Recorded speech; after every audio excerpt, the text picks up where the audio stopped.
Praise the lord. ఈరోజు దేవుడు మనతో మాట్లాడుతున్న వాక్యము వాగ్దానము ఇర్మియా గ్రంథము 1వ అధ్యాయము 9వ వచనము. అప్పుడు యెహోవా చెయ్యి చాపి నా నోరు ముట్టి ఇలాగు సెలవిచ్చెను, ఇదిగో నేను నీ నోట నా మాటలు ఉంచి ఉన్నాను. హల్లెలూయా.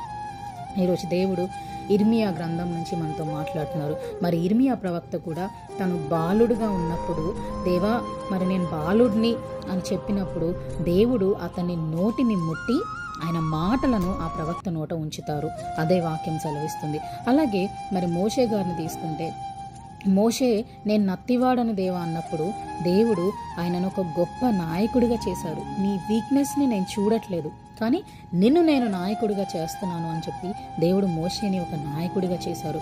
అలాగే పౌల్ని తీసుకుంటే, మరి పౌలు కూడా నేను బలహీనుడిని దేవా అన్నప్పుడు అన్యజనులకు ఒక గొప్ప వెలుగుగా చేశాడు దేవుడు నీ పరిస్థితిని చూడట్లేదు, నీ బలహీనతను కూడా చూడట్లేదు, కానీ దేవునికి నీతో ఎంత అవసరం ఉంది అన్నది దేవుడు చూస్తున్నాడు. అది నువ్వు ఎప్పుడైతే గ్రహిస్తావో నీ బలహీనతలో దేవుని శక్తిని నువ్వు పొందుకుంటావు.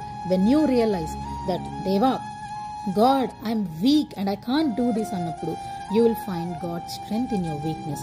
మరి వాక్యం సెలవిస్తుంది కదా, ఆయన మనలను కంటి పాపలా కాపాడుతాడంట. మన బలహీనతలు ఏమున్నా కూడా అవి ఓవర్కమ్ చేసే శక్తిని ఇస్తాడు.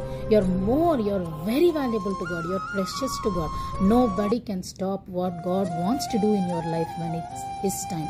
ఆయన సమయం ప్రకారం, ఆయన చిత్త ప్రకారము, ఆయన పిలుపుకి నువ్వు లోబడితే ఆయన నీ ద్వారా గొప్ప గొప్ప కార్యాలను జరిపిస్తారు. మోషే ద్వారా, ఇర్మియా ద్వారా, పౌలు గారి ద్వారా జరిపించిన దేవుడు నీ ద్వారా, నా ద్వారా, మనందరి ద్వారా కూడా గొప్ప కార్యాలను జరిపించే దేవుడు. Because he's a living God, he's a loving God. కాబట్టి వాక్యం మన జీవితాల్లో నెరవేరాలని కోరుకుంటూ అందరం కూడా గట్టిగా ఆమేన్ చెప్దాం. God bless you all and have a blessed day.